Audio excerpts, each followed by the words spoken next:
मैं ऑटो से उतर गया और मैंने अपनी घड़ी की तरफ देखा और समय हो रहा था 2:57 और तभी मैंने उसे देखा।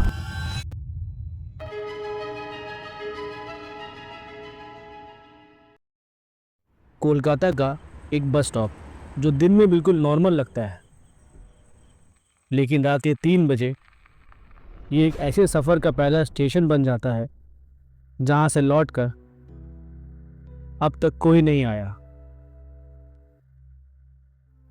कुछ जगह ऐसी होती है जहाँ वक्त रात के बाद रुक सा जाता है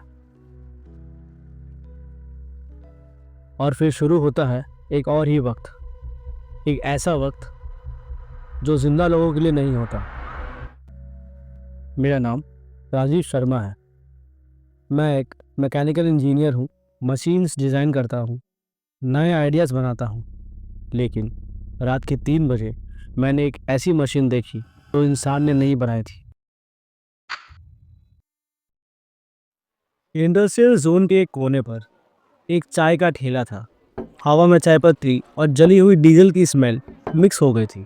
वहाँ का एक पतला दुबला सफ़ेद बालों वाला चाय वाला मुझे बार बार घूर रहा था। उसकी आंखों के नीचे गहरे काले गड्ढे थे, जैसे कई रातों से वो सोया नहीं हो। मैंने उससे कैजुअली पूछा, भैया ये बजबज बस स्टॉप किधर होगा? वो एकदम चुप हो गया। कप के अंदर डल रही चाय रुक गई, जैसे उसके हाथ जम गए हों।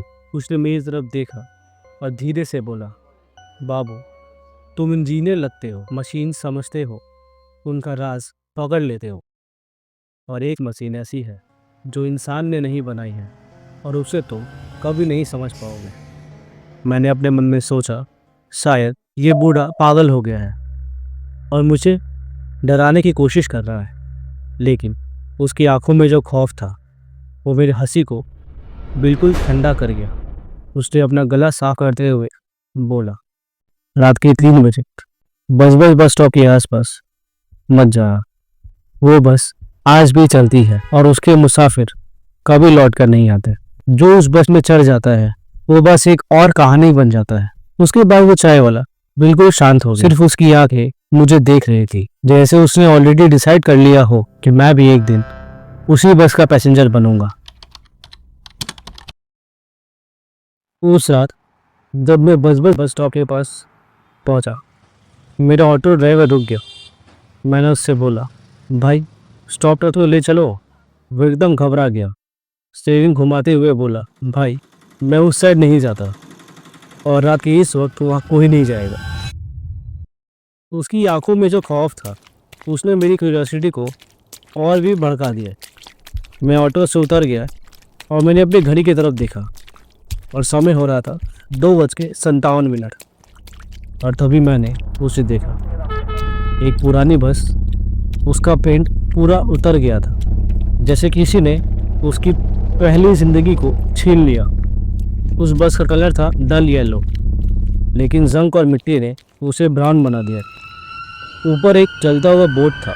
बोर्ड में बस का नंबर था 66।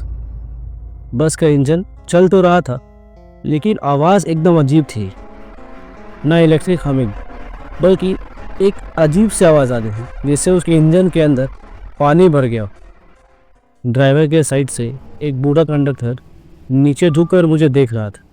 उसकी आंखें डिस्टर्बिंगली शार्प थी, जैसे अंधेरे में भी सब कुछ क्लियरली देख सकती हो।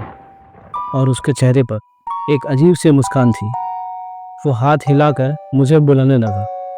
एक इंजीनियर होने के नाते मेरे दिमाग में बस एक ही थॉट चल रहा था, ये क्या ऐसी बस है, इतनी पुराने होने के बाद भी कैसे चल रही है। मेरी क्यूरियोसिटी मेरी हिम्मत बन गया और बिना सोचे समझे मैं उस बस में चढ़ गया।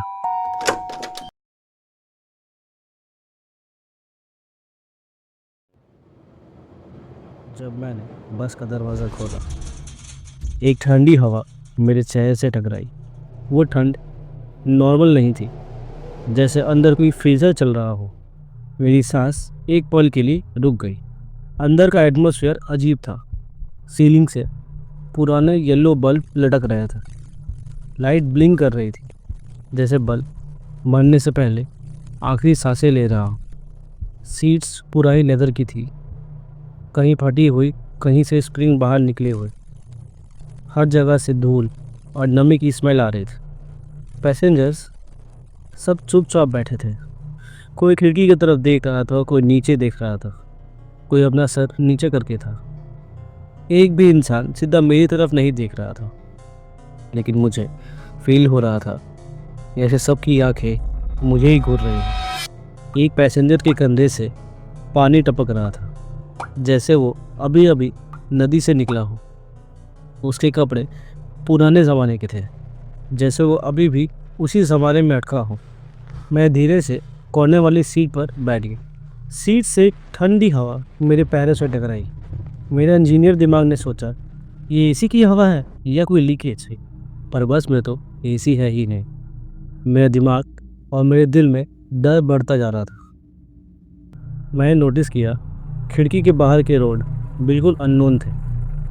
ना कोई पहचान वाली गली, ना कोई पोल। स्ट्रीट लाइट्स भी कहीं कहीं ब्लिंक कर रही थी और कहीं कहीं पूरे बंद। और सबसे अजीब चीज़, बस के फ्रंट पिलर से कंडक्टर मुझे बार बार देख कर स्माइल कर रहा था। वो स्माइल नॉर्मल नहीं थी, वो एक खाली स्माइल थी जो मुझे कह रही थी, अब तुम वापस नहीं जा सकते। थोड़ी देर बाद मुझे एक अजीब चीज़ समझ आई। बस के अंदर जो लोग बैठे थे उनके कपड़े बिल्कुल आउटडेटेड थे। एक आदमी के पैरों में पुराने चप्पल थे जो अब मार्केट में मिलते ही नहीं हैं। एक औरत ने एक प्रिंटेड साड़ी पहनी थी जिसका डिज़ाइन मैंने सिर्फ अपने माँ के पुराने एल्बम में देखा था। मेरी आंखों ने उन डिटेल्स को नोट कर लिया था और मेरा इंजीनियर दिमाग कैलकुलेशन लगाने लगा। ये लोग इतने पुराने फैशन में क्यों हैं? ये कोई कोइंसिडेंस है या फिर मैं सच में किसी और ही वक्त में आ गया हूँ? उसी वक्त मैंने एक और चीज़ नोटिस की। मेरी लेफ्ट वाली सीट से एक आदमी का हाथ लटक रहा था। उसकी उंगलियों से बर्फ जैसी ठंडी बूंदें टपक रही थी। मैं झुक कर चेक करना चाहता था, लेकिन जैसे ही उसके स्किन को मैंने टच किया, मेरा पूरा हाथ लम हो गया। मेरा दिल ज़ोर ज़ोर से धड़कने लगा। मैंने तुरंत कंडक्टर की तरफ देखा और पूछा, भैया ये बस कहाँ जा रही है? कंडक्टर ने पीछे मुड़कर मुझे देखा। उसके दांत बिल्कुल काले थे और उसकी आंखों में एक अलग सी चमक थी, जैसे अंधेरे में बिजली चमकी हो। वो मेरी तरफ देखता है और धीरे से बोलता है, तुम ये इंजीनियर हो ना, सब देख लेते हो, फिर एक काम करो, पीछे देख लो। मैं धीरे धीरे पीछे मुड़कर देखता हूँ और जो मैंने देखा उसने मेरी सांस खींच ली। सब पैसेंजर्स एक साथ उठ गए थे और उनकी आंखें बिल्कुल सफ़ेद थी। उनके कपड़े गीले थे, उनके चेहरे पर घाव थे, जैसे वह अभी अभी हुगली नदी से बाहर आए हों। उनमें से एक लड़की सीधा मेरे पास आई और मेरे कान के पास आके बोलती है, टिकट लिया है ना? मैंने अपने हाथों की तरफ देखा। मेरे हाथ में एक पुराना पेपर टिकट था जिसमें डेट लिखी थी 13 जुलाई 1983। मेरी इंजीनियर वाली सोच कहती है ये सब मेरा भ्रम है, लेकिन जैसे ही मैंने बस का फ्लोर टच किया, वो लोहा नहीं था, वो ठंडा चिपचिपा पानी था। मेरी उंगलियों से लेकर मेरे पैर तक एक अजीब सी फीलिंग फैल गई, जैसे बस मुझे नीचे खींच रही हो। बस का इंजन अब नॉर्मल साउंड नहीं कर रहा था। वो आवाज़ एक डूबी हुई चीख लग रही थी, जैसे कोई पानी में घुट कर चिल्ला रहा। मुझे लगा ये बस चल नहीं रही, ये बस जिंदा है। तब अचानक से कंडक्टर चिल्लाए, अगला स्टॉप हुगली। उसकी आवाज़ आधी इंसानों जैसी थी और आधी मशीनी, और बिना वार्निंग के उसने मुझे एक ज़ोर का धक्का दिया। मैं हवा में उछल गया और लगा जैसे मैं सीधा बस के इंजन के अंदर गिर जाऊंगा। ठंडा चिपचिपा पानी मेरे कपड़ों और चेहरे पर चिपक गया था।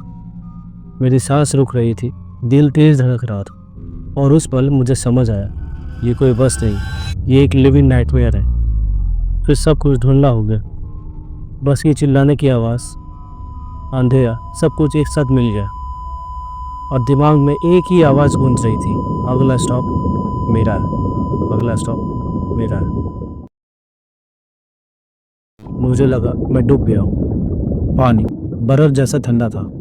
मैं सांस लेने की कोशिश कर रहा था, लेकिन अंदर सिर्फ पानी जा रहा था। अचानक से मुझे पैसेंजर्स दिखाई दिए। वो गीले चेहरे, वो सफ़ेद आंखें, सब मुझे खींच रहे थे अपने साथ ले जाने के लिए। फिर अचानक से सब कुछ ब्लैंक हो गया, और जब मेरी आँख खुली मैं वापस बस स्टॉप पे था। सुबह के 5 बज रहे थे और आसपास मजदूर अपना काम शुरू कर रहे थे। मेरे कपड़े अभी भी गीले थे। मैंने सोचा शायद ये मेरा एक बुरा ख्वाब था, और उस पल एक बस की हॉर्न मेरे पीछे से गूंजी। जब मैं पीछे मुड़कर देखा, वहाँ कोई बस नहीं थी। बस हवा में एक टिकट तैर रही थी, जैसे किसी ने अभी अभी वो टिकट फेंका हो। और तभी मेरे कान के अंदर एक आवाज़ गूंजी, अगला स्टॉप तुम्हारा है। तो गाइस, ये मेरी पहली वीडियो है, तो जो भी गलतियाँ हुई होंगी वो कमेंट में बताना यार। रेक्टिफिकेशंस रहे तो मैं उस पर और ज़्यादा काम करूँगा। तो कैसी लगी तुम्हें ये कहानी, कमेंट में बताओ। और अगर उस रात तुम वहाँ होते तो क्या उस भूतिया बस में चढ़ते या भाग जाते? अगर ये वीडियो तुम्हें पसंद आई हो तो एक लाइक ज़रूर करना, और वो जो लाल वाला बटन है उसे भी दबा दो जिस पर सब्सक्राइब लिखा है। कब तक के लिए टेक केयर।